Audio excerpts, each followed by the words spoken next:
And terms of audit engagement. हाँ जी, ethics and terms of audit engagement. एक बात बच्चों मैं आपको बोल दूं, इस चैप्टर से 11 नंबर वाले चैप्टर से आपके एग्जाम में 4 तो मिनिमम, 8 और इवन बच्चों 10 नंबर तक का पेपर आपके लिए आ सकता है। यानी 4 से 10 नंबर का पेपर बच्चों आप लोगों से पूछा जा सकता है सिर्फ एकमात्र इसी चैप्टर से। तो आप लोगों ने अपनी प्रिपरेशन रखनी है बहुत ही बढ़िया। इस चैप्टर को बच्चों आप लोग मोटे मोटे तौर पे 3 भागों में बांट सकते हैं। एक जो हम आज पढ़ने वाले हैं एथिक्स, दूसरा बच्चों 210 और तीसरा बच्चों 220 और एसक्यूसी 1। एसक्यूसी 1 याद है किसी को? Quality control for firms that provide 1 2 3 4, याद है आपको 1 2 3 4? Audit and review of historical financial information.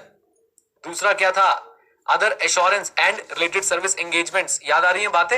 Anyways, आज बच्चों हम इस चैप्टर के कौन से पार्ट पे काम करेंगे? आज और कल में हम लोग इसका एथिक्स वाला पार्ट कंप्लीट कर देंगे। And let me tell you guys, इसमें से एक 4 नंबर का क्वेश्चन फिक्स है, और तभी मैं बोल रहा हूं कि 4 से 10 नंबर तक आपको इस चैप्टर से पूछा जा सकता है। क्यों बेटा? 4 तो यहां से आएगा, और ये दोनों ही अपने आप में बहुत एकदम महाकाल लेवल इंपॉर्टेंट है। तो बच्चों 4 से 6 नंबर का क्वेश्चन आप इसमें से भी एक्सपेक्ट कर सकते हैं। कुल मिला के ये चैप्टर बच्चों आपके लिए है पास कराने का मंत्रा।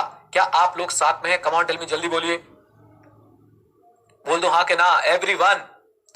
और बच्चों इस चैप्टर पे खासकर एथिक्स वाले पार्ट पे हमने कर ली है काफी सारी मेहनत, ऐसी मेहनत जो आपको एग्जाम में सही नंबर, बढ़िया नंबर दिला देगी। आ जाओ बच्चों, सबसे पहले एथिक्स क्या होते हैं, बिल्कुल बेसिक बात करेंगे। Moral principles. अभी मोरल प्रिंसिपल्स क्या होते हैं? ये बेसिकली गाइडलाइंस होती हैं कि भैया क्या सही है, क्या गलत है, what is good, what is bad, बस इतना। हाँ जी, मेरे साथ साथ, what do you mean by ethics? Ethics बोले तो moral principle. Okay, moral principles क्या होते हैं? ऐसे प्रिंसिपल्स जो आपको बताते हैं कि क्या सही है, क्या गलत है। Is that clear? क्या ऑडिटिंग में भी एथिक्स की जरूरत है? क्या ऑडिटिंग में भी ये जानने की जरूरत है, ऑडिटिंग प्रोफेशन में, सीए प्रोफेशन में, कि क्या गलत है, क्या सही है? Answer is yes. व्हाई? पहला क्वेश्चन तो बच्चों यही बन रहा है, why we need ethics in auditing? Why we need ethics in auditing? इधर देखो, इधर देखो, इधर देखो प्लीज, कम ऑन। हाँ जी, why we need ethics in auditing? Number one, community trust करती है बच्चों चार्टर्ड अकाउंटेंट पे। कम ऑन, कम्युनिटी ट्रस्ट करती है किस पे? चार्टर्ड अकाउंटेंट पे। और याद रखिए बच्चों, जब आपके पास एथिक्स होंगे, जब चार्टर्ड अकाउंटेंट एथिक्स को फॉलो करेंगे, तो उनको रिस्पेक्ट और कॉन्फिडेंस मिलेगा। यानी जब चार्टर्ड अकाउंटेंट मोरल प्रिंसिपल्स को फॉलो करेंगे तो उन्हें रिस्पेक्ट और क्या मिलेगा बेटा? Come on tell me, confidence मिलेगा। और प्रोफेशन का इंटरेस्ट हमेशा सेफ गार्ड रखते हैं एथिक्स। यानी कि अगर आप एथिक्स फॉलो कर रहे हो तो आप कल को बोल सकते हो ना, देखो भाई हम तो एथिकल लोग हैं, हम एथिक्स फॉलो करते हैं, और इससे इंटरेस्ट ऑफ प्रोफेशन लोगों की नजरों में हमेशा क्या रहता रहेगा? प्रोटेक्ट होता रहेगा। और आईसीएआई ने अपने मेंबर्स के लिए बच्चों अलग से एथिक्स बनाए हैं, और मेंबर्स को वो एथिक्स फॉलो करने होते हैं। अगर नहीं करेंगे तो उनके अगेंस्ट डिसिप्लिनरी एक्शंस होते हैं। कम ऑन, नहीं करेंगे तो उनके अगेंस्ट क्या होते हैं? डिसिप्लिनरी एक्शंस होते हैं।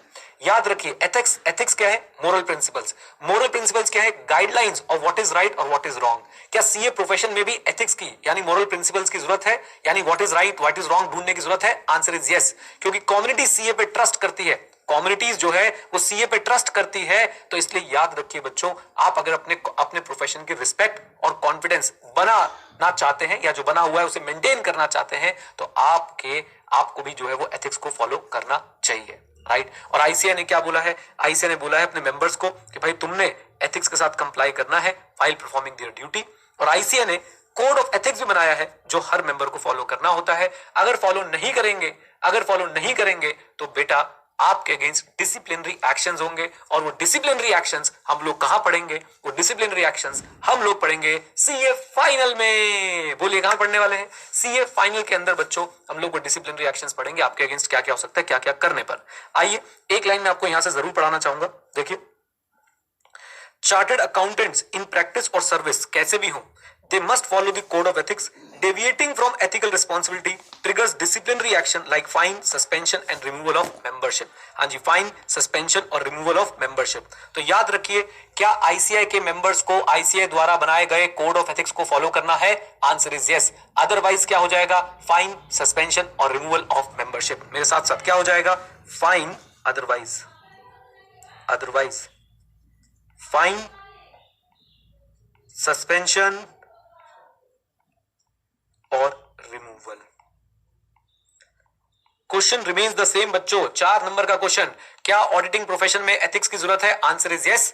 कम्युनिटी सीए पे ट्रस्ट करती है, एथिक्स फॉलो करोगे तो रिस्पेक्ट और कॉन्फिडेंस प्रोफेशन में बढ़ेगा, इंटरेस्ट ऑफ प्रोफेशन प्रोटेक्ट होगा। कैसे प्रोटेक्ट होगा?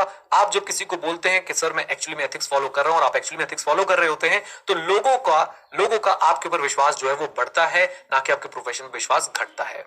ओके, आईसीआई मेंबर्स को बोलता है कि तुमने एथिक्स फॉलो करने हैं अपनी ड्यूटी निभाते समय। आईसीआई ने कोड ऑफ एथिक्स बनाया है और वो कोड ऑफ एथिक्स अगर आप फॉलो नहीं करेंगे तो क्या होगा? फाइन, सस्पेंशन और रिमूवल। डन, बोल दो हाँ के ना। सर जैसे आप एथिक्स फॉलो करते हो, बेटा मैं आईसीआई के एथिक्स तो फॉलो नहीं करता। काहे को? अपन मेंबर ही नहीं है, अब तुम्हारे ऊपर आईसीआई का कोड ऑफ एथिक एप्लीकेबल ही नहीं है। डन, ओके, बोल दो हाँ के ना। आ जाओ जी, आ जाओ प्लीज, आइए। अब बच्चों एथिक्स पहले बताओ, ये याद हो गया? एक सिंपल सा बच्चों आंसर सोचो 4 नंबर का, सिंपल सा बच्चों आंसर 4 नंबर का, क्या आप लोग लिख के आ सकते हैं? कम ऑन टेल मी, जल्दी बोलिए। बिल्कुल बिल्कुल बिल्कुल। What do you mean by ethics? Moral principle. What are moral principles? Guidelines for what is good and what is bad, और सिंपली व्हाट इज राइट और what is wrong. Do we need ethics in auditing और accounting profession for CAs? Answer is yes. Why? Community CA पे trust करती है। Ethics अगर morality पे based होंगे तो उससे रिस्पेक्ट और कॉन्फिडेंस बढ़ती है। एथिक्स फॉलो करोगे तो इंटरेस्ट ऑफ प्रोफेशन सेफगार्ड होगा, बचेगा। और फिर आईसीआई ने बोला कि भैया मेंबर्स को कि तुमने भी जो है वो क्या करना है, तुमने भी जो है हमारे द्वारा बताए गए एथिक्स को फॉलो करना है, नहीं करोगे तो fine, suspension and removal. Okay, आ जाओ जी। अब मेरे पीछे मत पड़ो कि सर आप मेंबर क्यों नहीं हो, मेंबर क्यों नहीं हो। भाई मैंने मेंबरशिप फीस नहीं दी, पैसे नहीं है हमारे पास मेंबरशिप फीस देने के लिए, इसलिए मेंबर नहीं है। आईसीआई की मेंबरशिप फीस होती है, हम कहाँ देते हैं बताओ? आओ प्लीज, बस ये मजे ले रहा हूँ तुम्हारे से, ऐसे मैंने को बताया था तुम्हें। Principle versus rule based ethics बच्चों, इसको जरा ध्यान समझिएगा। Principle versus rule based ethics, ध्यान से समझिए। देखो भाई देखो, एक बात बताओ बच्चों, आपको कंपनी लॉ में बोला गया है कि आप अपने रिश्तेदार की कंपनी, लेट अस से कि आप अपने वाइफ की कंपनी को ऑडिट नहीं कर सकते। आपकी वाइफ ने कोई कंपनी खोल रखी है, आप सीए इन प्रैक्टिस हो, आप उसकी कंपनी को ऑडिट कर सकते हो क्या? Answer is no. Section 141 subsection 3 आपको बहुत सारी डिस्क्वालिफिकेशंस बताता है कि आप डिस्क्वालीफाई हैं to become the auditor of a particular company, जिसमें सारी कंडीशंस हैं। कम ऑन, यस और नो, जल्दी बोलिए, जल्दी बोलिए, कम ऑन, जल्दी बोल दो हाँ के ना। Answer is yes. अब मेरी बात सुनो बच्चों, आपका एक बेस्ट फ्रेंड है, आपका एक बेस्ट फ्रेंड है, आपका एक बेस्ट फ्रेंड है, उसने कंपनी खोली, क्या कंपनीज एक्ट बच्चों आपको उसकी ऑडिट करने से रोक सकता है? Answer is no. और बच्चों यही डिफरेंस है रूल बेस्ड और प्रिंसिपल बेस्ड एथिक्स में। बहुत ध्यान समझना, काफी डीप टॉपिक है, everyone focus. Principle based ethics क्या बोलते हैं? साथ में प्रिंसिपल बेस्ड एथिक्स क्या बोलते हैं? प्रिंसिपल बेस्ड एथिक्स बोलते हैं, देखो जी हम प्रिंसिपल बता रहे हैं कि आपको ऑब्जेक्टिविटी फॉलो करनी है ऑडिट करते समय, ऑडिट एक्सेप्ट करते समय। So what is this objectivity? यानी आप कोई भी ऐसा काम एक्सेप्ट ना करें जहां पे आप बायस्ड हो सकते हैं। ऑब्जेक्टिविटी एक प्रिंसिपल है बच्चों, कंपनी लॉ का सेक्शन एक रूल है। और याद रखिए रूल बेस्ड एथिक्स बहुत जगहों पे फेल हो जाते हैं, लेकिन प्रिंसिपल एथिक्स जो है, प्रिंसिपल बेस्ड एथिक्स, वो सक्सेसफुल रहते हैं। अब आप बताओ, अगर प्रिंसिपल बेस्ड एथिक्स होंगे तो क्या आप अपने बेस्ट फ्रेंड की कंपनी का ऑडिट एक्सेप्ट करेंगे? प्रिंसिपली क्या आप एक्सेप्ट करना चाहिए आपको? Answer is no. सुनिए बच्चों सुनिए, रूल बेस्ड एथिक्स में क्या होता है? रूल बेस्ड एथिक्स रिजिड होते हैं, उसमें लिखा होता है आप क्या कर सकते हो, क्या नहीं कर सकते हो, और एग्जैक्टली आपको उसी को फॉलो करना होता है। और बच्चों रूल बेस्ड एथिक्स जो है वो आराम से तोड़े जा सकते हैं। Is that clear? बोलिए हाँ के ना। लेकिन प्रिंसिपल बेस्ड एथिक्स आपको ब्रॉड गाइडलाइन देते हैं कि देखो भाई ऑब्जेक्टिविटी मेंटेन रखने का है। बोलो क्या मेंटेन रखने का है? Objectivity. Now you have to exercise your professional judgement कि दोस्त का ऑडिट करते समय में अपन ऑब्जेक्टिव रह पाएगा या नहीं रह पाएगा। Is that clear? बोलो हाँ के ना। मयंक कह रहा है कैन वी से इट मॉरल ऑल्सो। अरे भाई मयंक लेट आए हो क्या? एक बार दोबारा बोलता हूं बच्चों, फिर से सुनिए, जरा ध्यान से सुनिए। मैं अपने दोस्त का ऑडिट करूं या ना करूं, कंपनी लॉ मुझे कुछ नहीं बोलता, रूल मुझे कुछ नहीं बोलता। एज पर रूल्स मैं कर सकता हूं, लेकिन as per principle of the professional ethics, for example objectivity, क्या बच्चों मैं कर सकता हूं? जल्दी बोलिए हाँ क्या? मुझे नहीं करना चाहिए, है ना? समझे कि नहीं समझे? प्रिंसिपल और रूल में फर्क समझे? रूल जो लॉ में लिख दिया, रूल स्पेसिफिक है, रिजिड है, फ्लेक्सिबल नहीं है। प्रिंसिपल क्या बोलता है? प्रिंसिपल बोलता है भाई ये बस एक वर्ड ध्यान रखो कि आपकी ऑब्जेक्टिविटी हर्ट नहीं होनी चाहिए। अब आप देखो कि आपकी ऑब्जेक्टिविटी हर्ट हो रही है नहीं हो रही है। Is that clear? बोलो चलिए जी, ये देखिए बच्चों, ये भी क्वेश्चन आपसे पूछ सकते हैं, हर बात मैं आपसे बोलूंगा। और ये चैप्टर मैंने बोल दिया आपको, ये कितने नंबर का आएगा जल्दी बोलो। ये चैप्टर बच्चों आपका 4 से 10 नंबर तक का दिख सकता है आपको एग्जाम के अंदर, तो बिल्कुल छोड़िएगा नहीं इसको। Principle versus rule based ethics बच्चों, प्रिंसिपल बेस्ड एथिक्स क्या बोलते हैं? Complying with the spirit. Principle based बोलते हैं भावनाओं को समझो। क्या बोलते हैं? कम ऑन टेल मी, जल्दी बताओ। भावनाओं को समझो, यानी स्पिरिट से कंप्लाई करो। आप वर्ड से कंप्लाई मत करो, स्पिरिट से कंप्लाई करो। स्पिरिट मतलब जो अंदर का एक्चुअली में सब्सटेंस है, आप उससे कंप्लाई करो। यहां पे आपको प्रोफेशनल जजमेंट यूज करनी होती है। And it is flexible, can be applied to new situations. मतलब इधर देखो, रूल ने तो इतना बोल के छोड़ दिया, आप अपनी ऐसी किसी कंपनी का ऑडिट नहीं कर सकते जिसमें आपका कोई family member as defined by section 2 clause 77 फलानी फलानी पोजीशन पे बैठा हो। ये तो क्या हो गया? रूल हो गया। कमॉन, ये तो रूल हो गया। कमॉन बोलो हाँ के ना। ये बच्चों नई सिचुएशंस में अप्लाई नहीं हो सकता है। अच्छा, आपको एक बहुत और एग्जांपल देता हूं। मान लो अखिलेश किसी के साथ लिव इन रिलेशनशिप में रहता है, अखिलेश को उसका ऑडिट करना चाहिए। रूल क्या बोलता है? रूल क्या बोलता है? रूल क्या बोलता है बच्चों? रूल कहता है हमें क्या पता भाई लिव इन होता क्या है। कहीं कंपनी लॉ में तुमने पढ़ा लिव इन रिलेशनशिप? लेकिन प्रिंसिपल क्या बोलता है? क्या उसका ऑडिट कर देना चाहिए? जल्दी बोलिए। Answer is no. बात समझ आया बेटा? तो अब बताओ, लिव इन रिलेशनशिप ऐसी सिचुएशन जो भाई लॉ बनाने वाले ने तो देखी नहीं। अगर आप लॉ के हिसाब से जाओगे तो आप बोलोगे हाँ भाई करवा लो ऑडिट, कोई दिक्कत की बात नहीं है। मुकेश कह रहा है ये सब विदेशी बातें, बेटा तुम कहीं और जी रहे हो। फिर आ जाओ। हाँ जी, ध्यान सुनिए मेरी बात को, ध्यान सुनिए मेरी बात को बेटा। लॉ मेकर बहुत सारी सिचुएशन ऐसा हो सकता है कि फोर्स ही ना कर पाए। लॉ मेकर बहुत सारी सिचुएशन ऐसी हो सकती है कि फोर्स ही ना कर पाए। कम ऑन, यस और नो? बोल दो यस। मैं बच्चों आपको एक प्रिंसिपल बेस्ड अप्रोच का एग्जांपल इनकम टैक्स से दूं। देखो, इनकम टैक्स में पीजीबीपी हेड में बहुत सारे एक्सपेंसेस के लिए रूल बनाए इन्होंने, 32, 33, 34, 35, 36। फिर थक गए। फिर उन्होंने बोला अब प्रिंसिपल बनाते हैं सेक्शन 37 में। कोई भी खर्चा जो बिजनेस पर्पस के लिए है, रेवेन्यू नेचर का है, ड्यूरिंग द ईयर है और स्पेसिफिकली किसी सेक्शन में कवर ना हो, आपको उसकी रिडक्शन मिल जाएगी। क्या बोलती पब्लिक? तो 37 कैसा है बच्चों? 37 कैसा है? कम ऑन टेल मी, जल्दी बोलिए। प्रिंसिपल बेस्ड है, प्रिंसिपल बेस्ड है। Is that clear?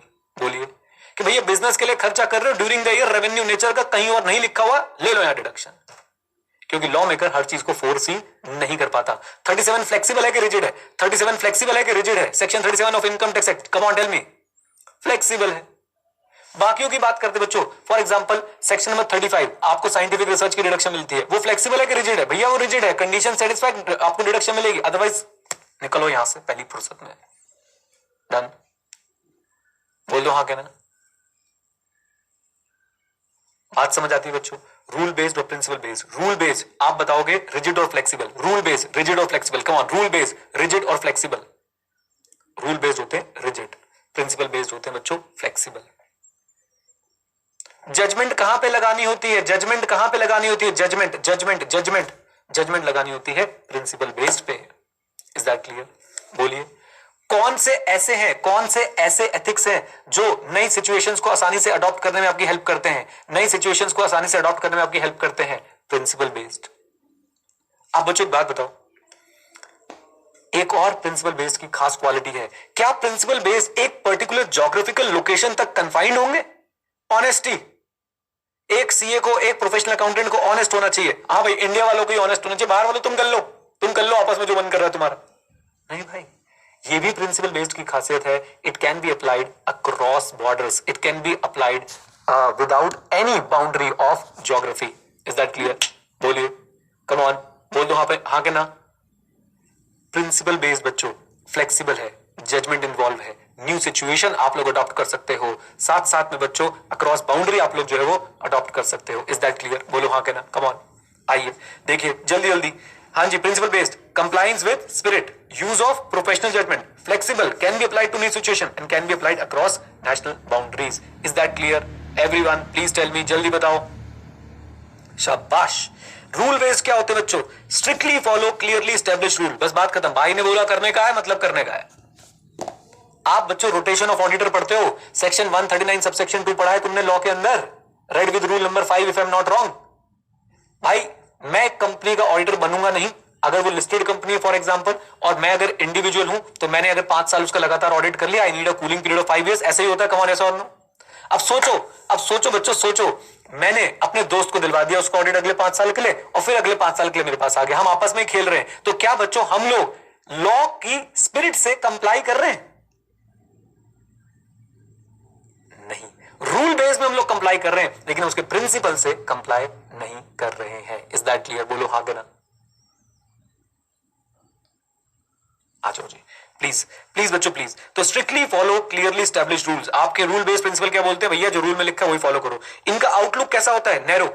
इनका आउटलुक कैसा होता है? नैरो। इसमें जो लिखा है सिर्फ वही देखना है, नैरो। Is that clear? बिल्कुल एकदम, ये होते हैं लकीर के फकीर, लकीर खींच दी, उसी लकीर को फॉलो करेंगे। अच्छा जी, स्पिरिट में भी, हाँ जी, स्पिरिट में भी ओवरलुक्ड, बोल दो स्पिरिट में भी what, come on, overlooked and rigid, may not deal with every situation. नई सिचुएशन आते ही नया रूल बनाना पड़ता है, नई सिचुएशन आते ही नया रूल बनाना पड़ता है। And you will surprise to know कि आईसीआई कौन से फॉलो करता है।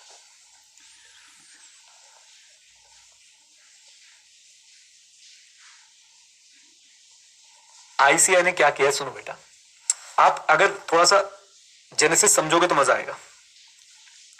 एक है IFAC, international federation of accountants.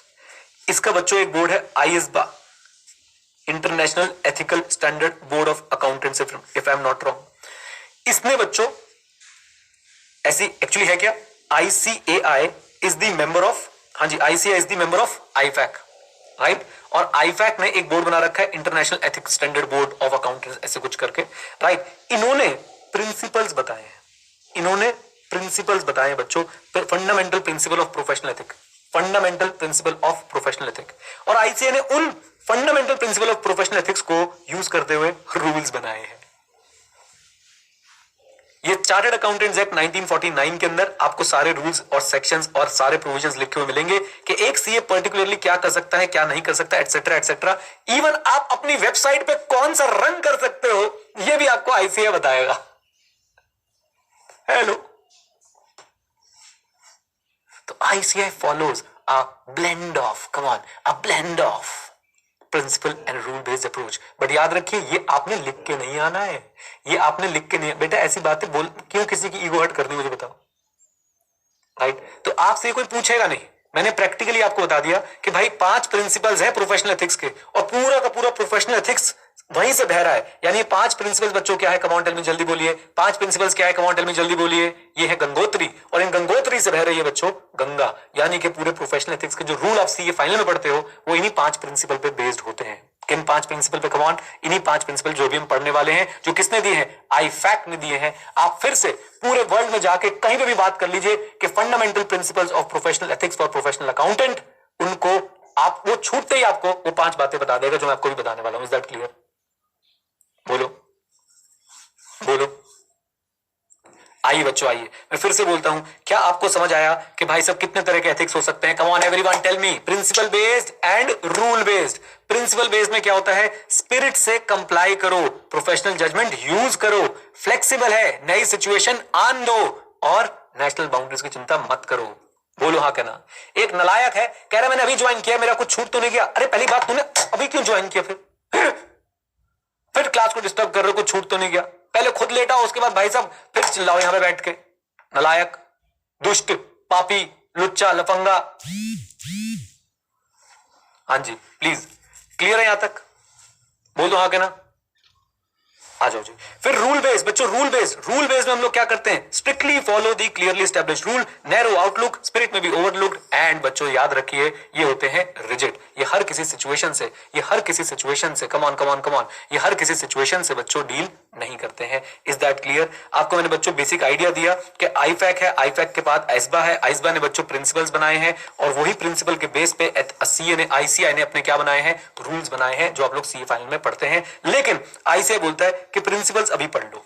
हाँ जी, क्या अभी पढ़ लो, कमांड में जल्दी बताइए, प्रिंसिपल्स अभी पढ़ लो। ओके, आइए बच्चों, now we have fundamental principles, come on, we have fundamental principles of professional ethics. बच्चों बहुत इंपॉर्टेंट, भयंकर इंपॉर्टेंट क्वेश्चन आ रहा है इसमें से, अपन बता रहा है। Okay, 5 principles of come on 5 principle of professional accountant. आ जाओ जी आ जाओ। 5 प्रिंसिपल ऑफ प्रोफेशनल अकाउंटेंट बच्चों, 5 प्रिंसिपल्स ऑफ प्रोफेशनल अकाउंटेंट। हाँ जी, तो आपको जानने हैं बच्चों fundamental principles of professional ethics. Fundamental principles of professional ethics याद रखिएगा बच्चों, मैंने आपको इसका जेनेसिस भी बता दिया है। और वो जेनेसिस क्या है बच्चों? आइसबा। बोलिए क्या, जल्दी बताइए। आइसबा। आओ मैं आपको आइसबा की वेबसाइट पे ले जाने की कोशिश करता हूं। आई होप मैंने जो बताया वो सही निकलेगा। बिल्कुल। लो भाई लो भाई लो, ये लो ये लो ये लो, ये मैंने अपनी पुरानी नॉलेज के बेसिस पे आपको बता दिया था। International ethics standard board for accountant, right. तो ये है बच्चों आपका IESBA, international ethics standard board of accountants. और ध्यान से देखिएगा, ये बनाते हैं बच्चों आपके प्रिंसिपल्स। और उन्हीं प्रिंसिपल्स को फिर किसने फॉलो किया है? उन्हीं प्रिंसिपल्स को बच्चों फिर किसने फॉलो किया है? कम ऑन टेल मी, जल्दी बताइए। आईसीएआई ने फॉलो किया है। इन्हें बोलते हैं fundamental principle of professional ethics. कितने हैं जल्दी बताओ बेटा? 5 है। जल्दी बताओ कितने हैं, जल्दी बताओ, जल्दी बता दो। 5 है। ओके, क्या बोलते हैं प्रिंसिपल्स? मैं आपको बताता हूं क्या है ये 5 प्रिंसिपल्स। इधर देखिएगा एवरीवन। बस तुम्हें एक बात याद रखनी है इन 5 को याद रखने के लिए कि एक सीए स्टूडेंट अपनी क्रश को प्रपोज कैसे करता है। वो बेटा आई लव यू नहीं बोलता है, वो बोलता है मेरी इंटीग्रिटी और ऑब्जेक्टिविटी पे शक मत करना, मैं प्रोफेशनली कॉम्पिटेंट हूं। कम ऑन, मैं प्रोफेशनली कॉम्पिटेंट हूं और तुम्हारी ड्यू केयर भी करूंगा, तुम्हारी ड्यू केयर भी करूंगा। बस प्यार में जो तुम बातें बताओगी वो कॉन्फिडेंशियल रखूंगा, मेरा बिहेवियर बिल्कुल प्रोफेशनल रहेगा। मेरे साथ साथ बच्चों, मेरे साथ साथ सीख लो फिर कोई नहीं सिखाएगा कैसे कैसे आपने प्रपोज करना है। बच्चों याद रखें, मेरी इंटीग्रिटी और ऑब्जेक्टिविटी पे शक मत करना, मैं प्रोफेशनली कॉम्पिटेंट हूं, तुम्हारी ड्यू केयर भी करूंगा, प्यार में जो बातें बताओगी वो कैसे रखूंगा? कम ऑन, कैसे रखूंगा जल्दी बताओ? कॉन्फिडेंशियल रखूंगा। और मेरा बिहेवियर बिल्कुल क्या रहने वाला है? कम ऑन टेल मी, जल्दी बोलिए, जल्दी बोलिए। प्रोफेशनल रहने वाला है। बिना देखे मेरी इंटीग्रिटी और ऑब्जेक्टिविटी पे शक मत करना, मैं प्रोफेशनली कॉम्पिटेंट हूं, प्यार में तुम्हारी ड्यू केयर करूंगा, जो बातें बताओगी वो कॉन्फिडेंशियल रखूंगा और बिहेवियर बिल्कुल प्रोफेशनल रहेगा। एटलीस्ट कुछ सालों तक तो रहेगा ही। ये वाला डीप था बच्चों। एनीवेज, बात क्लियर है? जल्दी बोलिए। Come on. शादी के बच्चों पहले कुछ साल नहीं, आजकल तो महीने हो गए, पहले कुछ महीने चंद्रमुखी, फिर कुछ महीने सूरजमुखी, फिर आगे जाके बेटा ज्वालामुखी, और फिर उसके बाद बेटा तू मुझसे दुखी मैं तुझसे दुखी, है ना? आ जाओ प्लीज। हाँ जी everyone. What are the 5 fundamental principle of professional ethics? These are the 5 fundamental principle of professional ethics. Integrity और ऑब्जेक्टिविटी पे शक मत करना, मैं प्रोफेशनली कॉम्पिटेंट हूं, तुम्हारी ड्यू केयर करूंगा, कॉन्फिडेंशियलिटी मेंटेन रखूंगा और प्रोफेशनल बिहेवियर रहने वाला है। ये प्रिंसिपल्स क्या बताते हैं? The standard behaviour expected from a professional accountant. हाँ जी, standard behaviour expected from the professional accountant. Is that clear? बोलो हाँ के ना, बोल दो, आ जाओ। देन बच्चों हमारे पास अब आता है इन प्रिंसिपल्स का description. And let me tell you, आपको बच्चों हर पेज पे पता है क्या दिखना चाहिए? हर पेज पे आपको अपने माता पिता के सपने, अपनी गर्लफ्रेंड और बॉयफ्रेंड के सपने, अपने जीवन के गोल्स दिखने चाहिए, क्योंकि ये वो चैप्टर है जो आपको पास कराएगा ऑडिट में, अच्छे नंबर भी दिलवाएगा ऑडिट में, एग्जामिशन दिलवाएगा ऑडिट में। और ऑडिट मतलब पास होना मतलब भैया ग्रुप 2 निकल रहा है। बोल दो हाँ के ना, आ जाओ प्लीज। तो देखें, एक एक प्रिंसिपल को ध्यान से देखें। पहला प्रिंसिपल बच्चों मैं आपसे डिस्कस करने वाला हूं, क्या? Come on tell me. Integrity. सारे कीवर्ड्स लिख के लाया हूं। इंटीग्रिटी का मतलब क्या? स्ट्रेट फॉरवर्ड एंड ऑनेस्ट, बातों को घुमा फिरा के नहीं बोलना है। अगर मटेरियल मिसस्टेटमेंट है तो बताने का है, मटेरियल मिसस्टेटमेंट है उसे ठीक करवाने का है, नहीं ठीक कर रहे हैं तो अपने ओपिनियन पे इंपैक्ट लाने का है, स्ट्रेट फॉरवर्ड एंड ऑनेस्ट रहने का है। Is that clear? बोलिए। So straight forward and honest, fair dealing and truthfulness, छल कपट नहीं करना है। किसी भी ऐसी रिपोर्ट से अपने आप को एसोसिएट ना करें। ये आपने प्रोस्पेक्टस के चैप्टर में पढ़ा होगा। प्रोस्पेक्टस के चैप्टर में किसी भी रिपोर्ट से, डॉक्यूमेंट से, मटेरियल से अपने आप को एसोसिएट ना करें जो मटेरियली फॉल्स और मिसलीडिंग है और नेग्लिजेंटली प्रोवाइडेड है या फिर उसके अंदर कोई इंफॉर्मेशन मिसिंग है। आप एज अ प्रोफेशनल अकाउंटेंट किसी भी मटेरियल से अपने आप को नोइंगली एसोसिएट ना करें, किसी रिपोर्ट से अपने आप को नोइंगली एसोसिएट ना करें, किसी डॉक्यूमेंट से अपने आप को नोइंगली, यानी कि जानते हुए भी, नोइंगली का मतलब है जानते हुए भी एसोसिएट ना करें। जब आपको पता है कि वो डॉक्यूमेंट फॉल्स है, मिसलीडिंग है, उस डॉक्यूमेंट को नेग्लिजेंटली बनाया गया है, उस डॉक्यूमेंट में जो रिक्वायर्ड इंफॉर्मेशन थी वो मिसिंग है। Is that clear? बोलिए हाँ के ना। एक क्लाइंट आपके पास आया है और क्लाइंट, देखो बच्चों, क्या ये सिर्फ ऑडिटिंग के टाइम पे एप्लीकेबल है? नहीं भाई, आप बहुत सारे तरह की एश्योरेंस देते हो। बोल दो हाँ के ना। आपके पास एक क्लाइंट आया है प्रोस्पेक्टिव फाइनेंशियल इंफॉर्मेशन पे एश्योरेंस लेने, याद आ रहा है आपको? हमने पढ़ा था बिल्कुल चैप्टर 1 में। अब वो आपको कह रहा है भैया मैंने ना इसके अंदर ना जबरदस्ती की बातें लिखी हुई हो ना पाएगा हमसे, लेकिन हमने फिर भी जो है अपनी सेल बढ़ा चढ़ा के दिखा रखी है. Whether you should get associated with such kind of financial information knowingly, answer is no. Right? Integrity, straightforward, honest, fair dealing, truthfulness, and no association with anything which you know that it is materially false, it is misleading, it omits the information which is making it misleading. बात समझ आती है? बोलिए yes or no. जल्दी से बोलिए बच्चों, क्या ये बात समझ आती है? Come on everyone.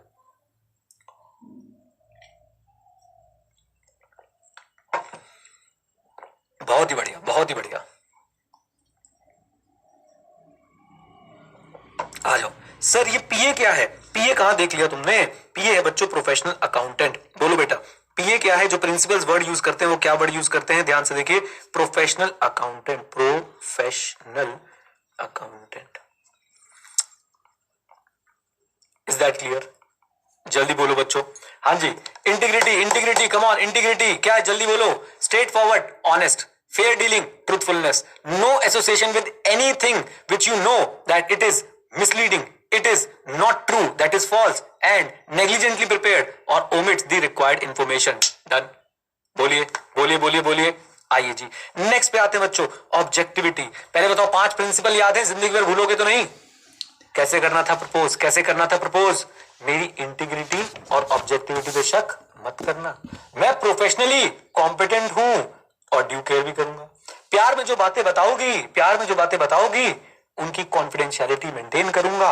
और एक और था. जल्दी बोलो. प्यार में जो बातें बताओगी उनकी कॉन्फिडेंशियलिटी मेंटेन करूंगा. मेरा बिहेवियर बिल्कुल जेंटलमैन वाला यानी कि प्रोफेशनल रहने वाला है. बोलो हाँ के ना. बोल लो. आ जाओ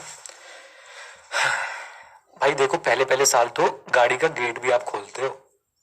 प्लीज हैव अ सीट. फिर दूसरे साल से ना जरा धीरे बंद करो. अपनी गाड़ी है, ट्रक थोड़ी ना है. आओ जिसको समझ आया ठीक है, नहीं तो घर जाके पोगो देखें. अगला पॉइंट बच्चों, ऑब्जेक्टिविटी क्या है बालको? ऑब्जेक्टिविटी क्या है? सिंपल सी बात है. आपने अपनी प्रोफेशनल जजमेंट. अब प्रोफेशनल जजमेंट क्या होती थी?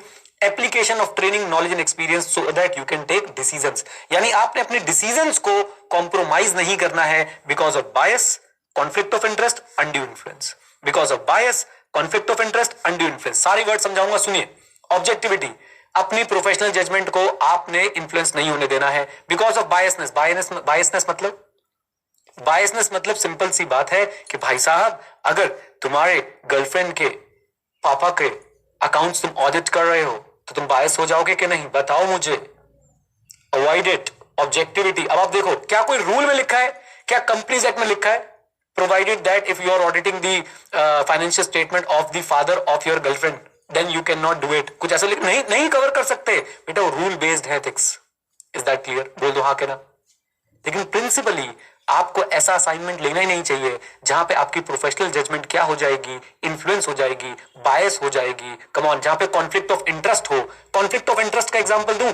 जिस कंपनी में आप इन्वेस्टर हो उसके अकाउंट्स आप ऑडिट कर सकते हो क्या? आप मुझे बताओ. क्योंकि आप अगर इन्वेस्टर हो और आप बच्चों उसकी ऑडिटिंग करोगे, आप क्या बोलोगे? सुभान अल्लाह क्या कंपनी है, सारे लोग इनके शेयर खरीदो जल्दी से जल्दी. दूसरी बात, जिस कंपनी के बच्चों आपने अकाउंट्स बनाए हैं, क्या आप उस कंपनी की ऑडिट करना चाहिए आपको? उस कंपनी का कॉन्फ्लिक्ट ऑफ इंटरेस्ट है. तुम अगर ऐसी कंपनी का ऑडिट करने जाओगे जिसके अकाउंट्स तुमने बनाए हैं, आप कहोगे कहां है वो व्यक्ति जिसने अकाउंट्स बनाए? हाथ चूमने का मन है उसके. फिर अपने हाथ, वेरी गुड है नलायक. मेरी बात को सुनो बच्चों. आपने इसमें क्या समझना है? ऑब्जेक्टिविटी में सिंपल सी बात, आपने अपनी प्रोफेशनल जजमेंट को, मेरे साथ साथ आपने अपनी प्रोफेशनल जजमेंट को कॉम्प्रोमाइज नहीं करना है because of bias, conflict of interest और undue influence. What is undue influence? आपने पहले भी सुना है. अनड्यू इन्फ्लुएंस, आपने अपने मामा का ऑडिट ले लिया, अब मम्मी का आपके ऊपर क्या है बेटा? Undue influence. आप अगर मामा को 2 मटेरियल स्टेटमेंट ढूंढ के बता के आए हो ना शाम को, रात को घर पे खाना पता कैसे मिले? प्लेट फेंक के मारी जाएगी. खा ले. गया था मामा के पास, क्या कह रहा है? गलती है उनके अकाउंट. गलती 2 बार माँ आता है उसमें 2 बार माँ. मैं सिंगल हूं, वो डबल है वहां पे माँ. कल साइन कर दी चुपचाप से जाके. ये क्या है बच्चों? Undue influence. Getting a point? Come on, yes और नो. और क्या हो सकता है अनड्यू इन्फ्लुएंस? भाई साहब कभी कभी क्लाइंट ना ऑडिटर को दबाता है. चुपचाप साइन कर दो, नहीं तो इतनी बदनामी कर देंगे, इतनी बदनामी कर देंगे, पता नहीं चलेगा आपको। एक्चुअली में ऐसा करता है, पीडब्ल्यूसी ने एक बार अनिल अंबानी की कंपनी से ये बोलते हुए रिजाइन डाला था कि दे आर इंटिमिडेटिंग अस, कि हमारे ऊपर केस वेस कर देंगे। हेलो, बोलो हाँ के ना। तो याद रखिए बच्चों, ऑब्जेक्टिविटी, एक एक वर्ड पे आपसे चर्चा कर रहा हूं। ऑब्जेक्टिविटी क्या है? आपने प्रोफेशनल जजमेंट कॉम्प्रोमाइज नहीं करनी है, आपने प्रोफेशनल जजमेंट कॉम्प्रोमाइज नहीं करनी है because of bias, conflict of interest और अनड्यू इन्फ्लुएंस। इजी इजी बच्चों, easy. Come on tell me, जल्दी बोलिए। अच्छा जी, देन इसके बाद बच्चों नेक्स्ट पॉइंट हमारे पास क्या है? नेक्स्ट पॉइंट हमारे पास क्या है? डू नॉट एक्सेप्ट और continue professional activity if circumstances और relationship influence professional accountant judgment. देखो ये एक प्रिंसिपल है, ये रूल नहीं है। ये क्या कह रहे हैं आपको? कह रहे हैं आपको कोई भी ऐसी प्रोफेशनल एक्टिविटी एक्सेप्ट नहीं करनी चाहिए जहां पे कोई भी सर्कमस्टांस या रिलेशनशिप आपकी जजमेंट को क्या कर सकता है? इन्फ्लुएंस। अब बताओ, गर्लफ्रेंड की कंपनी का ऑडिट करना चाहिए आप लोगों को? रूल बेस्ड बोलता है भाई, girlfriend we don't recognise girlfriend और बॉयफ्रेंड एज द केस, हम लिव इन रिलेशनशिप को भी रिकॉग्नाइज नहीं करते। बट प्रिंसिपल बेस्ड क्या बोलता है कि नहीं करना चाहिए, because there are circumstances, there are relationship which are going to influence your judgement. Come on, yes और नो? बोलो हाँ के ना। 4 बार फोन कर चुका है नालायक, कौन है जरा? हाँ जी, क्लैरिटी बच्चों यहां तक? मुझे बताओ, ऑब्जेक्टिविटी पे क्लैरिटी है? आपकी प्रोफेशनल जजमेंट कॉम्प्रोमाइज नहीं होनी चाहिए, इस वजह से आपको कोई भी प्रोफेशनल एक्टिविटी एक्सेप्ट नहीं करनी अगर आपको लग रहा है कोई सर्कमस्टेंस रिलेशनशिप है जो इन्फ्लुएंस कर सकता है आपकी प्रोफेशनल अकाउंटेंट की जजमेंट को। अच्छा बच्चों, let me tell you one thing. ICAI ने, आपको याद है चैप्टर 1 में हम एक एमसीक्यू कर रहे थे, मैंने बोला था एमसीक्यू गलत लग रहा है, मैंने आपको सारी उसकी ट्रांजैक्शन भी बताई थी, वो ठीक कर दिया आईसीआई ने। भारत माता की जय। कॉरिजेंडम निकाल दिया है और बता दिया है कि भैया एमसीक्यू में हमसे गलती होगी, लेकिन अभी भी उन्होंने माहौल ही बदल दिया। वो नहीं माना कि भाई अपनी गलती को नहीं माना कि क्या करना है क्या नहीं करना है, बस अलग से ऐसे एडजस्टमेंट सी कर दिए कि हाँ ऐसे मान लेना। एनीवेज, हम उसमें भी खुश हैं, हम उसमें भी खुश हैं भाई, हमारे बच्चों के मार्क्स आने चाहिए बस। एनीवेज, चलिए बच्चों चलते हैं और देखने की कोशिश करते हैं बच्चों ऑब्जेक्टिविटी के बाद हमारे पास और क्या बातें आती हैं। नेक्स्ट हमारे पास professional competence and due care. एक लाइन बच्चों में आपको बता सकता हूं, professional competence and due care. सीखते रहें क्योंकि सीखना शुरू तो जीतना शुरू। ये है बच्चों professional competence and due care. ध्यान से सुनिएगा मेरी बात को, अंग्रेजी को तोड़ के बोलूंगा, याद रहेगी। अनटेन भी करना है, मेंटेन भी करना है। मेरे साथ बोलो बेटा, मेरे साथ बोलो, कम ऑन टेल मी, जल्दी बताओ। अनटेन भी करना है, मेंटेन भी करना है, मतलब आपको प्रोफेशनल नॉलेज ऑब्टेन भी करनी है। Come on, professional knowledge obtain भी करनी है, स्किल्स ऑब्टेन भी करने हैं और साथ में मेंटेन भी करने हैं। सोचो आज आप सीए बन गए तो बेटा क्या अपनी नॉलेज को आप अपडेट नहीं करोगे? बोलो हाँ के ना? करेंगे भैया, क्योंकि 10 साल बाद आप जब ऑडिट करने किसी का बैठोगे और आप बोलो यार मैंने ना वो 2023 में ना 2024 में 2025 में ना वो मैंने ना एडी 91 पे क्लास ली, तब का ऑडिट पढ़ा हुआ है मैंने बस, वो भगा देगा तुम्हें, कहेगा भैया तब से लेके अब तक तो पूरी दुनिया बदल गई होगी। कम ऑन, यस और नो? तो याद रखिए, attain and maintain. Attain maintain समझ आया? You have to attain, you have to maintain, you have to attain, you have to maintain the knowledge and the skills required to give what? Competent professional service as per the standards and as per the law and regulation. Untain, maintain, 2 word याद रखोगे, बोलो। Untain, maintain what? Knowledge and skill. Come on, untain, maintain, knowledge and skills. ताकि क्या दे पाओ? Competent professional service. Come on, competent professional service दे पाओ. Is that clear? बोलिए हाँ के ना? Competent professional service दे पाओ as per the standards, relevant law and regulation. Easy. बोलिए, आ जाओ। आपने वैसे स्कॉलर की वो देखी थी, ये बच्चों इनकी चाल होती है, वो आपसे बात चल रही थी ना हेल्थ इंश्योरेंस, तुक्का मार रहा है वो आपसे बात, मेरे से कब बात चल रही थी बे नलायक। एनीवेज, यहां तक क्लियर है? जल्दी बोलो। नेक्स्ट पॉइंट बच्चों, डिलीजेंस था, डिलीजेंस। मैं तो बच्चों मैं कह रहा हूं, मैं इसका फैन हूं, मैं इसका फैन हूं। हम सब कभी ना कभी फेल होते हैं, कोई दिक्कत की बात नहीं है, बट बच्चों ये एक मोटिवेशनल लाइन है आपके लिए। एक प्रोफेशनल अकाउंटेंट को सीटीटी फॉलो करना चाहिए। बोलो क्या? CTT। बोले तो आपको केयरफुली काम करना है, थॉरोली काम करना है और टाइमली काम करना है। Carefully, thoroughly, timely. Come on, carefully, thoroughly, timely. Carefully मतलब भाई छुटपुट मिस्टेक ना हो। जैसे आप लोग कर देते हो ना क्वेश्चन पढ़ते पढ़ते, ये तो मैंने देखा, ये तो यहाँ पे नोट लिखा हुआ है। केयरफुली। थॉरोली मतलब जैसे सिलेबस की कवरेज है, सिलेबस की कवरेज कई लोग क्या करते हैं, बस हेडिंग पढ़ के जा रहा हूं, देखूंगा क्या होता है, पहली बार तो ट्राई बॉल होती है ना, राइट? टाइमली, भैया सिलेबस टाइमली कंप्लीट करके रिवीजन भी करना है। तो केयरफुली, थॉरोली, टाइमली। मेरे साथ come on, carefully, thoroughly, timely. Done. ये है ड्यू डिलीजेंस का मतलब। याद रखिए बच्चों, professional competent and due care. Due care में आता है हमारे पास डिलीजेंस। डिलीजेंस मतलब होता है केयरफुली, थॉरोली एंड टाइमली। याद रखेंगे? बोलिए। सोचो, एक चार्टेड अकाउंटेंट है, वो आपकी कंपनी के फाइनेंशियल स्टेटमेंट ले गया, अपनी गर्लफ्रेंड के साथ मैकडॉनल्ड्स पे डेट पे गया था, वहीं छोड़ के आ गया। ड्यू डिलिजेंस फॉलो नहीं कर रहा है भाई, केयरफुली थॉरोली टाइमली काम नहीं कर रहा है। एक चार्टेड अकाउंटेंट है, उसने बेटा सिर्फ और सिर्फ फाइनेंशियल स्टेटमेंट को पता कैसे चेक किया, मान लो फाइनेंशियल स्टेटमेंट ऐसे उठा, अरे very good, clean opinion, thoroughly काम नहीं किया है। एक चार्टेड अकाउंटेंट है, उसको ऑडिट के लिए आपने अपने फाइनेंशियल स्टेटमेंट्स दिए हैं, वो कह रहा हाँ आता हूं, अच्छा चलता हूं, दुआओं में याद रखना, 3 साल बाद आ रहा, हो गया ऑडिट डन, टाइमली काम नहीं कर रहा है भाई। तो ड्यू डिलिजेंस भी आपने एक्सरसाइज करनी है, CTT, केयरफुली थॉरोली टाइमली। मेरे साथ, carefully thoroughly timely, is that clear? बोल दो हाँ के ना, साथ साथ सुनोगे बच्चों, मजा आएगा। तीसरा प्रिंसिपल हमारा चल रहा है professional competence and due care. Professional competence and due care क्या है बच्चों? Attain maintain knowledge skill, attain maintain knowledge skill, ताकि क्या दे पाए? प्रोफेशनली कॉम्पिटेंट सर्विस दे पाए as per the technical and professional standards and law and regulation. Due care diligence में क्या बोलोगे बच्चों? CTT, carefully thoroughly timely. Done, आ जाओ। कॉन्फिडेंशियलिटी, ये तो बहुत बड़ा इशू है बच्चों। कॉन्फिडेंशियलिटी, व्हाट इज कॉन्फिडेंशियलिटी बच्चों? आइए जरा साथ में जुड़िए। कॉन्फिडेंशियलिटी बोले तो आपको अपने प्रोफेशनल वर्क के दौरान जो इंफॉर्मेशन मिली है, आपने उसे डिस्क्लोज नहीं करना है। आपको आपके प्रोफेशनल बिजनेस में, प्रोफेशनल वर्क में जो इंफॉर्मेशन मिली है क्लाइंट की, आपने उसे डिस्क्लोज नहीं करना है। इससे बच्चों फायदा क्या होता है? कॉन्फिडेंशियलिटी के प्रिंसिपल से फायदा क्या है? लोगों का विश्वास बढ़ता है सीए प्रोफेशन पे कि हम जो इनको बता रहे हैं ये आगे किसी को डिस्क्लोज नहीं करेंगे। और अल्टीमेटली ऐसा कहा जाता है थ्योरी में, प्रैक्टिकली भी है, कि CS work for public interest only. Auditor बच्चों क्या कर रहा है? पब्लिक इंटरेस्ट में काम कर रहा है। और जब कॉन्फिडेंशियलिटी मेंटेन होती है तो अल्टीमेटली पब्लिक इंटरेस्ट प्रमोट होता है। कैसे? जब कॉन्फिडेंशियलिटी मेंटेन होती है तो पब्लिक इंटरेस्ट प्रमोट होता है। सुनिए, अगर आपको पता है कि मैं आपकी बात कॉन्फिडेंशियल रखूंगा, आप मुझे सारी बातें बता दोगे जो मुझे अल्टीमेटली अपना ओपिनियन देने में हेल्प करेंगे। कम ऑन यस और नो, बोल दो हाँ के ना। अल्टीमेटली बेनिफिट किसका हो रहा है? पब्लिक एट लार्ज का हो रहा है। तो याद रखिए कॉन्फिडेंशियलिटी है क्या? कॉन्फिडेंशियलिटी का सिंपल सा मीनिंग है, आपके पास जो इंफॉर्मेशन आई है प्रोफेशनल रिलेशनशिप में, बिजनेस रिलेशनशिप में, आपने बच्चों उसको क्या करना है? आपने उसको डिस्क्लोज नहीं करना है। You have to maintain the confidentiality of that information. It ultimately serves, हाँ जी, it ultimately serves public interest. Why? Because it will ensure free flow of information from client to the professional accountant. बोलो हाँ करना। अगर बच्चों confidentiality की कसम ना चढ़ा रखी हो ऑडिटर के ऊपर, तो भाई कोई अपनी इंफॉर्मेशन देगा ऑडिटर को? 3 प्रोफेशन मुझे ऐसे लगते बच्चों जहां पे आके ना इंसान सच बोलना शुरू कर देता है। एक तो डॉक्टर, उसे पता है झूठ बोलूंगा तो भैया बीमारी बढ़ेगी। एक है लॉयर, उसे पता है खून किया तो भी बता दे, खून किया फिर यही बचाएगा, यही बताएगा कैसे बचना है। और एक बच्चों सीए, यही बताएगा भैया पैसा कैसे बचेंगे, कितने दिन के लिए अंदर जाने वाला हूं। राइट? तो याद रखिए कॉन्फिडेंशियलिटी बच्चों, सीए के आगे आके सब बच्चों अपनी अपनी पोल खोल देते हैं, ये हो गया। तो भाई सीए को उस बात की कॉन्फिडेंशियलिटी मेंटेन रखनी है। Is that clear?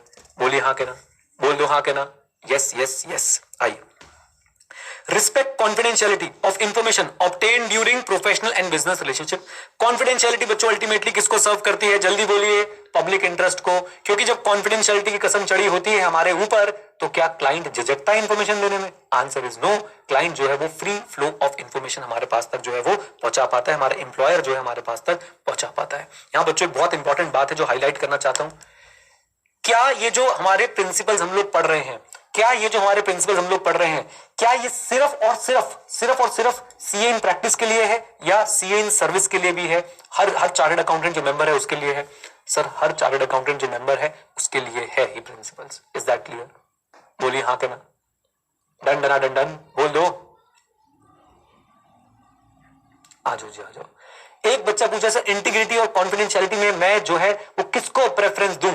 भाई दोनों को, दोनों अपने बच्चे हैं, आप ऐसा नहीं कर सकते। ओके, आ जाओ जी प्लीज। आइए आगे चलते हैं बच्चों और देखने की कोशिश करते हैं। देन यहां पे बच्चों एक्सेप्शन है, this is the most important part. आएगा आएगा आएगा, मैं तेरी दुश्मन दुश्मन तू मेरा, नागिन क्वेश्चन ये रहा। आ जाओ बेटा ध्यान से। क्या confidentiality without any exception maintain करनी है? बच्चों लैंग्वेज से खेल रहा हूं मैं आपके साथ। Answer is no. Confidentiality maintain करनी है बट उसकी एक्सेप्शन भी है। Exception number 1, required by law. Required by law, याद करो 143 सबसेक्शन 12। अगर आपको क्या मिला है, कोई फ्रॉड जिसका अमाउंट 1 करोड़ या उससे ज्यादा का है, भाग के जाओ, किसको बताओ? आपने भाई साहब सीजी को बताना था, मिनिस्ट्री ऑफ कॉर्पोरेट अफेयर्स को। याद आ रहा है आप लोगों को? कम ऑन, बोल दीजिए हाँ के ना। तो याद रखिए बच्चों इस बात को कि आपको कॉन्फिडेंशियलिटी को साइड में रख देना है अगर आपको लॉ की रिक्वायरमेंट है कि आपने ये इंफॉर्मेशन देनी है। So if law requires you to give any data or information of the client which you have gained access to in your business or professional relationship, then you have to give it. Is that clear? क्या हम अगर ऐसा आप करेंगे तो confidentiality breach मान लेंगे? जल्दी बताइए, क्या कॉन्फिडेंशियलिटी को ब्रीच मान लेंगे? Answer is no. उस केस में हम कॉन्फिडेंशियलिटी को ब्रीच नहीं मानेंगे। जीत टाइप मत करो, मुंडी हिला लो, मुंडी मुंडी, ठीक है? आज हाँ जी प्लीज। दूसरा, permitted by law, authorise by client. इधर देखिए बच्चों के एग्जांपल देखिएगा। एक चार्टर्ड अकाउंटेंट ने क्या किया, एक चार्टर्ड अकाउंटेंट के पास अपने क्लाइंट की इंफॉर्मेशन थी।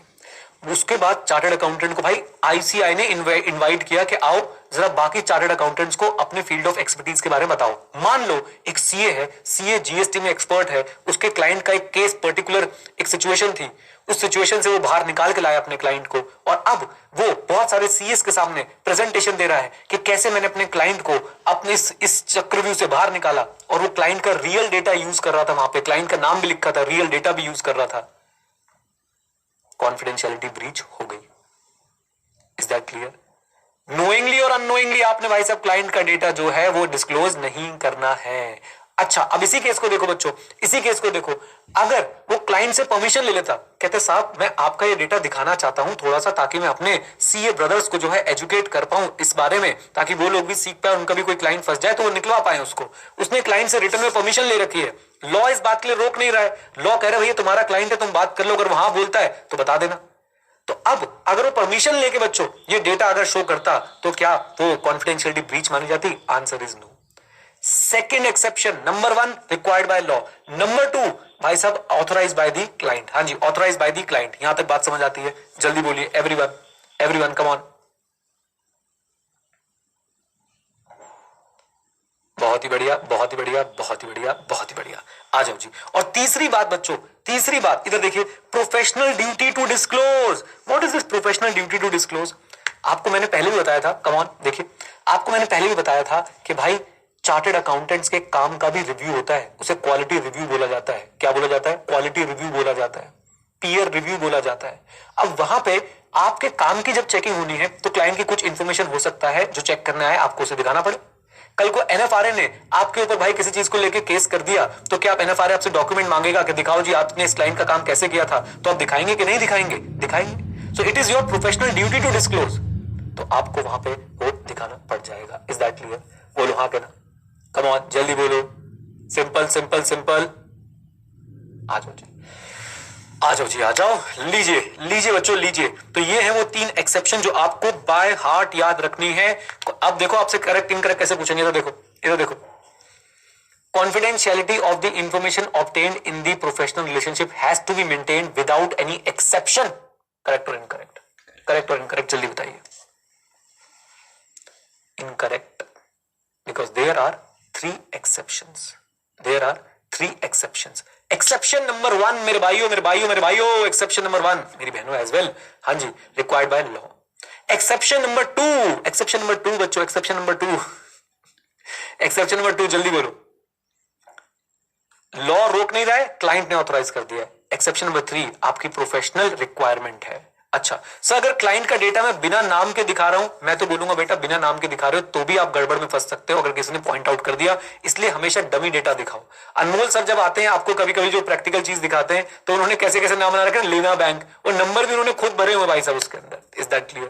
बोलिए हाँ के ना, याद है ना? हाँ, क्रेजी फूड, बाबू भैया, सपना, ये सब बेटा आर्बिट्रेरी क्या है? कैरेक्टर्स है। आ जाओ, आ जाओ बच्चों, आ जाओ please please please please please. चलिए चलिए, यहां तक क्लैरिटी है? जल्दी बोल दो, कम ऑन। एक बार बच्चों मैं पूरा रिपीट कर देता हूं कॉन्फिडेंशियलिटी वाला पार्ट। देखिए, आपको कॉन्फिडेंशियलिटी की रिस्पेक्ट करनी है, कॉन्फिडेंशियलिटी ऑफ इंफॉर्मेशन की, जो आपके पास प्रोफेशनल और बिजनेस रिलेशनशिप में आया है। कॉन्फिडेंशियलिटी किसको सर्व करती है? अल्टीमेटली पब्लिक इंटरेस्ट को सर्व करती है। कैसे बेटा? कैसे कैसे कैसे कैसे? क्योंकि उससे ये इंश्योर किया जाता है कि फ्री फ्लो होगा इंफॉर्मेशन का, इंफॉर्मेशन का क्लाइंट के द्वारा और एम्प्लॉयर के द्वारा। क्या बच्चों कॉन्फिडेंशियलिटी की एक्सेप्शंस है? Answer is yes. Number 1 required by law, law आपसे मांग रहा है कि भैया क्लाइंट की इंफॉर्मेशन दे, तो आप लॉ से ऊपर थोड़ी ना हो। दूसरी बात, permitted by law and authorised by client, client ने आपको परमिशन दे रखी है। और तीसरी बात, प्रोफेशनल ड्यूटी है डिस्क्लोज करने की, आपके रिव्यूज वगैरह चल रहे हैं और आपको बच्चों चेकिंग करानी है कि मेरा काम सही है या नहीं, आपको प्रूव करना है, तो आपको वो दिखाने पड़ सकते हैं डॉक्यूमेंट्स क्लाइंट से रिलेटेड। Is that clear? बोलो हाँ के ना। डन, बोल दो हाँ के ना।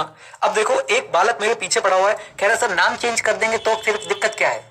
मैं वही बात बोलूंगा बेटा, नाम चेंज कर दोगे शायद आप रूल को सेटिस्फाई कर पाओ, लेकिन प्रिंसिपल को सेटिस्फाई नहीं कर पाओगे। आप समझ रहे हो मेरी बात को? बोल दो हाँ के ना। तो इस बात को आपने याद रखने का है। ओके ओके ओके, बोल दो। आ जाओ। अब देखो कैसा क्वेश्चन आया, sir can you please tell me ये टेक्निकल और प्रोफेशनल स्टैंडर्ड अलग क्यों लिखे? अरे भाई ये इंटरचेंजेबली यूज होने वाले वर्ड हैं। आपके ऐसे को आप प्रोफेशनल स्टैंडर्ड बुला लो, टेक्निकल स्टैंडर्ड बुला लो, इक्को ही गल है। ओके, आ जाओ प्लीज। आइए बच्चों, आइए, आखिरी आखिरी प्रिंसिपल आ गया हमारे पास, कॉन्फिडेंशियलिटी एंड प्रोफेशनल बिहेवियर। इधर देखिए, प्रोफेशनल बिहेवियर का मतलब क्या है? You must comply with, come on, you must comply with everyone, everyone जल्दी बोलो, you must comply with law and regulation. LR clear है सबको? You must comply with law and regulation. कोई भी ऐसा कंडक्ट जो प्रोफेशन को क्या करे, डिस्क्रेडिट करे, जो प्रोफेशन की बेइज्जती कराए, उसे आपको अवॉइड करना चाहिए। राइट? इसलिए बच्चों क्या बोलते हैं, आप जरा ध्यान से सुनना, अगर कोई सीए किसी भी गलत चीज में पकड़ा जाता है तो आपको पता है उसका नाम कम उछलता है? पता है क्या उछलता है? एक चार्टेड अकाउंटेंट पकड़ा गया ये करते हुए। अब वो क्या मतलब, मैं बोलना नहीं चाहता, बहुत सारी चीजें हो सकती हैं। मान लो एक चार्टेड अकाउंटेंट भाई साहब किसी प्रकार के जो है वो नशे करते हुए पकड़ा गया, पूरे प्रोफेशन में धब्बा लगेगा कि नहीं लगेगा मुझे बताओ? जो अलाउड नहीं थे ऑब्वियसली, है ना? तो याद रखें, नंबर 1 लॉ रेगुलेशन को फॉलो करें, नंबर 2 हर उस कंडक्ट को अवॉइड करें जिससे प्रोफेशन की बेइज्जती हो सकती है। Avoid all the conduct which might discredit the profession. Is that clear? बोलो हाँ कहना। अब सुनिए, आपके पास मान लो कि भाई साहब कोई बहुत बड़ा डॉन, बदमाश, गुंडा आता है और कहता है हमें आपसे कुछ काम है, हम एक कंपनी बना रहे हैं, हमारे लिए वो कंपनी आप स्टैब्लिश करेंगे, उस कंपनी के अकाउंट्स भी आप ही देखेंगे, बहुत पैसा मिलेगा। यू नो दैट भैया ये बंदा सही नहीं है। आप बताइए क्या बच्चों इस तरह की इंप्लॉयमेंट्स आपको एक्सेप्ट करनी चाहिए? इस तरह के एंगेजमेंट आपको एक्सेप्ट करने चाहिए? Answer is no. ये भी प्रोफेशनल बिहेवियर में आता है। इधर देखिए, don't engage in any employment knowingly. याद रखिए नोइंगली। अब भाई आपने एक्सेप्ट कर लिया, वो निकला बदमाश, कोई बात नहीं, नोइंगली नहीं होना चाहिए। Is that clear? बोल दो हाँ कहना। आ जाओ प्लीज, इधर देखिए, don't engage in any employment knowingly that impair और might impair integrity, objectivity, reputation of the profession. कोई भी ऐसी एम्प्लॉयमेंट ना ले जो भाई साहब अल्टीमेटली आपकी इंटीग्रिटी, ऑब्जेक्टिविटी और रेपुटेशन ऑफ प्रोफेशन पे हार्म करे। मैं आपको रियल लाइफ एग्जांपल बताता हूं, मैंने इस पे वीडियो बनाया था। ये बहुत सारी चाइनीज कंपनी को जो है वो पकड़ा गया और भाई साहब वो सारी चाइनीज कंपनी क्या कर रही थी, इंडिया में गलत काम कर रही थी, बड़े डिफरेंट डिफरेंट तरीके से। और बच्चों उसमें सबसे ज्यादा सीए और सीएस इन्वॉल्व थे, उनकी कंपनीज बनवाने में, उनकी कंपनीज को सारे रास्ते दिखाने में। तो उनको पता था ना कि वो गलत कर रहे हैं। कम ऑन, यस और नो, बोलो हाँ कहना। राइट? तो याद रखिए कि आपने नोइंगली कोई भी ऐसी इंप्लॉयमेंट नहीं लेनी है जो इंटीग्रिटी, ऑब्जेक्टिविटी और रेपुटेशन ऑफ प्रोफेशन पे इंपैक्ट डालती हो, अल्टीमेटली फंडामेंटल प्रिंसिपल के साथ अलाइन ना करती हो। फंडामेंटल प्रिंसिपल इधर जा रहे हैं, तुम्हारी इंप्लॉयमेंट एक्टिविटी इधर जा रही है, प्लीज ऐसे इंप्लॉयमेंट एक्सेप्ट मत कीजिए। Is that clear? बोल दो हाँ कहना। आ जाओ सर, अगर फोर्सफुली करवाया तो भाई जब केस चलेगा प्रूव कर देना। फोर्सफुली बंदूक,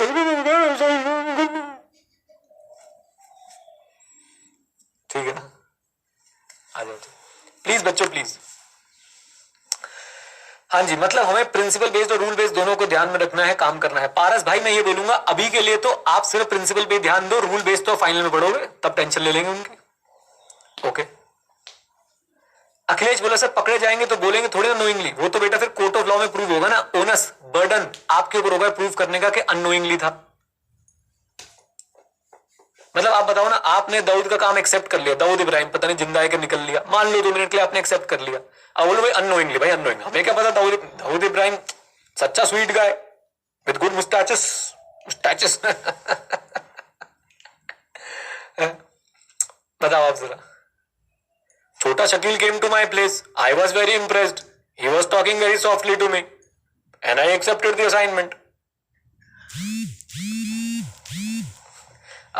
मतलब वो आपको कह रहा है, वो कह रहा है फीस में आपको हम दुबई में 2 फ्लैट देंगे, हबीबी वेलकम टू दुबई। अरे भाई हाँ जी, आई होप क्लियर है, जल्दी बता दो बेटा। प्रोफेशनल बिहेवियर, हाँ जी प्रोफेशनल बिहेवियर याद रखेंगे, कंप्लाई विद लॉ रेगुलेशन।